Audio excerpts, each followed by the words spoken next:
तो दोस्तों, आज की वीडियो में एक साथ कई बड़ी खबरें। पहली बड़ी खबर यह है कि सीजीपी स्कूल ठीक करो कैंपेन के दौरान जयपुर में स्कूल इंस्पेक्शन करने पहुंचे वॉलंटियर्स के साथ मारपीट का मामला सामने आया है। आरोप यह है कि स्कूल की हालत बेहद खराब थी और बच्चों की क्लास कथित तौर पर भैंसों के तबेले जैसे जगह पर चल रही थी। दूसरी बड़ी खबर यह है कि बिहार के नालंदा से मिड डे मील को लेकर बड़ी गंभीर शिकायत सामने आई है। बच्चों के खाने में नमक की जगह वॉशिंग पाउडर परोसा गया। शिक्षकों की कमी, खराब मिड डे मील के विरोध में प्रदर्शन कर रहे हैं, लेकिन सिस्टम सुधरता नहीं है। ताजा तस्वीर बिहार के नालंदा से देखिए, जहां बच्चों को मिड डे मील में नमक की जगह सर्फ यानी वॉशिंग पाउडर परोस दिया गया। तीसरी बड़ी खबर यह है कि उत्तर प्रदेश में मैनीपुर में बच्चे स्कूल में साफ पानी न मिलने पर विरोध करते नजर आए और प्रिंसिपल पर कार्रवाई की मांग की। जेन अल्फा प्रोटेस्ट काफी ज्यादा इंटरेस्टिंग होता जा रहा है। चौथी बड़ी खबर यह है कि 20 जुलाई की घटना को लेकर राहुल गांधी का दबाव और प्रदर्शन के बाद दिल्ली पुलिस ने एफआईआर दर्ज की।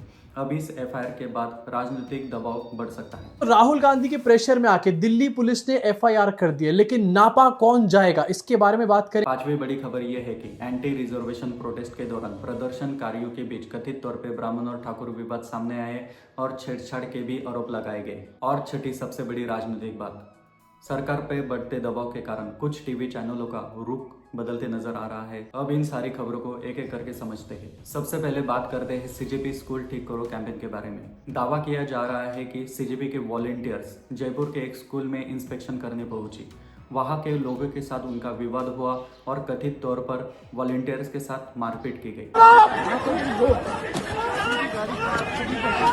आपको क्लियरली आपकी स्क्रीन पे दिखाना चाहता हूँ, सीजेपी के वॉलंटियर्स यहाँ पर जा रहे हैं स्कूल की इंस्पेक्शन करने के लिए, एंड सामने से कुछ देशभक्त टाइप के लोग हैं जो पता नहीं देश के विकास को सामने क्यों नहीं आने दे रहे। एंड सीजेपी के वॉलंटियर्स में आगे एक महिला भी आपको नजर आएंगी जिनके ऊपर यहाँ पर अटैक किया गया। आगे चल के इनके ऊपर लात घूसे बरसाए गए, इनको डंडों से मारा गया। जिस स्कूल को इन्वेस्टिगेट करने लोग जा रहे थे वहां पर तबेले में, भैंस के तबेले में क्लासेस चल रही थी, बच्चों को पढ़ाया जा रहा था। सबसे पहले बात करते हैं सीजीपी के स्कूल ठीक करो कैंपेन के बारे में।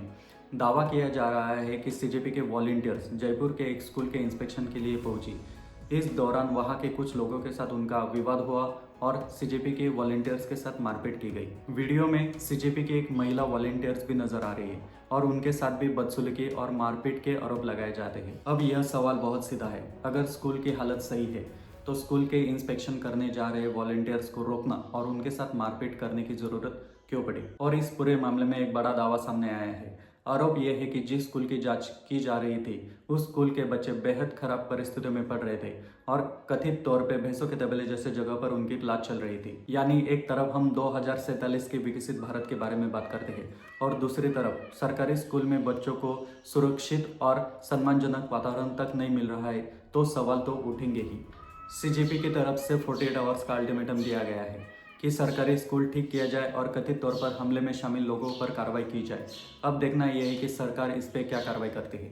ये कहना चाहता हूँ कि अगर 48 आवर्स के अंदर उस स्कूल को ठीक कराने का काम शुरू नहीं किया जाता है, उन गुंडों को अरेस्ट नहीं किया जाता है, तो मैं खुद जयपुर आऊंगा और स्कूल के सामने बैठा रहूंगा जब तक स्कूल को ठीक कराने का काम शुरू नहीं किया जाए। और इस पूरे मामले में सबसे बड़ी दिलचस्पी बात यह है कि कुछ टीवी चैनल मीडिया वाले ग्राउंड रिपोर्टिंग पे उतर आए हैं। उनकी रिपोर्ट में यह दिखाया जा रहा है कि स्कूल की अवस्था कितनी खराब है, टूटे हुए टीन के नीचे बैठे हुए बच्चों की व्यवस्था कितनी खराब है और आसपास रखे हुए घास भी नजर आ रही है। आधा गिरा हुआ है।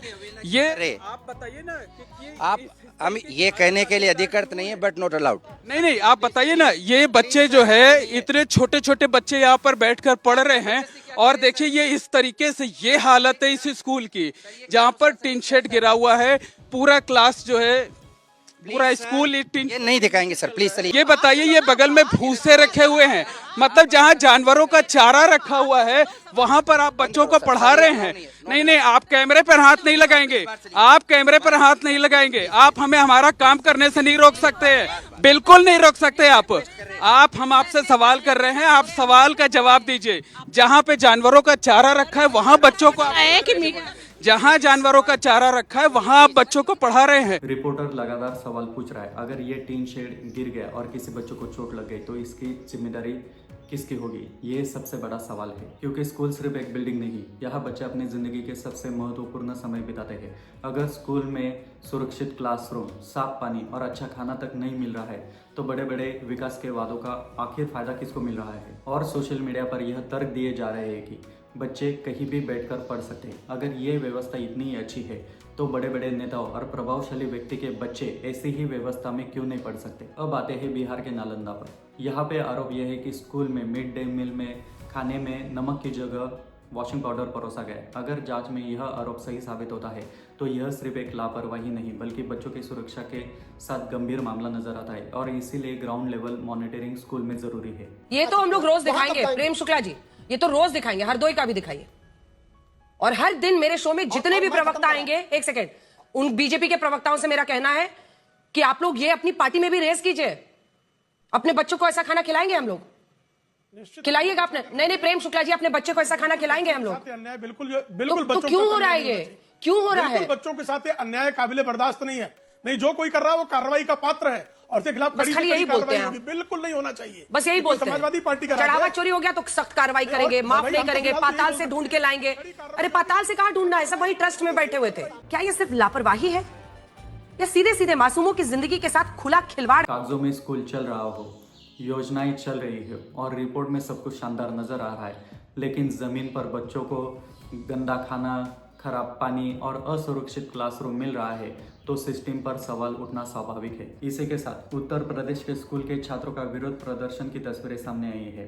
उत्तर प्रदेश के मैनीपुर के एक स्कूल में छात्रों ने साफ पानी की समस्या को लेकर आवाज उठाई है। बच्चों का आरोप यह है कि स्कूल में आने वाला पानी गंदा है और उसमें कीड़े भी आते हैं और उनको साफ सुथरा पानी बहुत दूर से लाना पड़ता है और इसलिए उन्होंने मांग की है कि उनको यही नजदीक एक बोरवेल बना दिया जाए।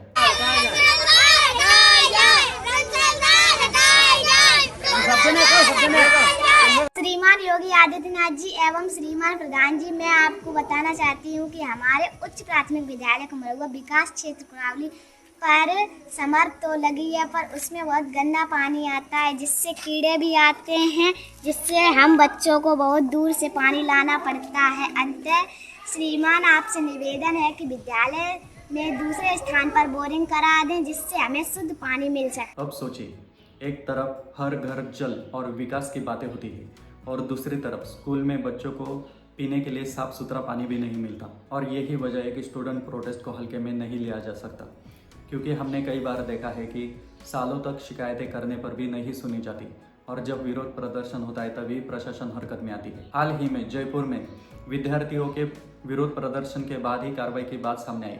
खास बात यह है कि इन विद्यार्थियों की समस्या को लंबे समय तक नहीं सुना गया, पर जब वो विरोध प्रदर्शन पर उतर आए तब स्कूल के प्रशासन पर कार्रवाई और जांच की प्रक्रिया शुरू की गई। ये बात मैं इसलिए बोल रहा हूँ क्योंकि थोड़े दिन पहले जयपुर में एक प्रोटेस्ट हुआ था जहां पर वो बच्चे जो सुन और बोल नहीं सकते उन्होंने प्रोटेस्ट किया एंड उनके प्रोटेस्ट के ऊपर सरकार ने एक्शन लिया। उस स्कूल यही कारण है कि अब सवाल उठ रहे हैं, क्या आज के समय में प्रोटेस्ट इस सिस्टम को सुनाने का सबसे बेहतर तरीका बनता जा रहा है? मेरे हिसाब से लोकतंत्र की आदर्श स्थिति यह होनी चाहिए कि बच्चों और नागरिकों को की अपनी शिकायत करने के लिए सड़क पर उतरने की जरूरत ना पड़े, पर जब बार बार शिकायतें करने पर उनको नज़रअंदाज किया जाता है तो विरोध का आवाज़ बढ़ता है और यह सिर्फ जयपुर और दिल्ली तक सीमित रहने वाला मुद्दा नहीं है। अब आते हैं दिल्ली की तरफ।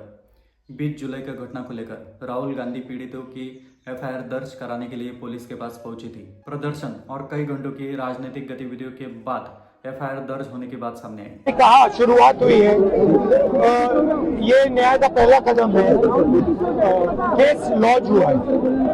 देखिए, जब से आपको ये बोलने लगी 20 जुलाई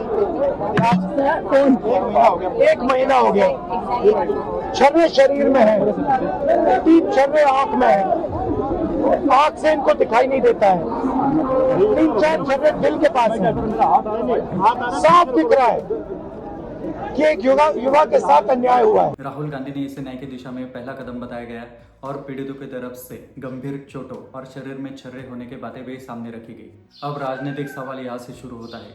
अगर निष्पक्ष जांच होती है तो जिम्मेदारी तय करने की प्रक्रिया तेजी से आगे बढ़ सकती है।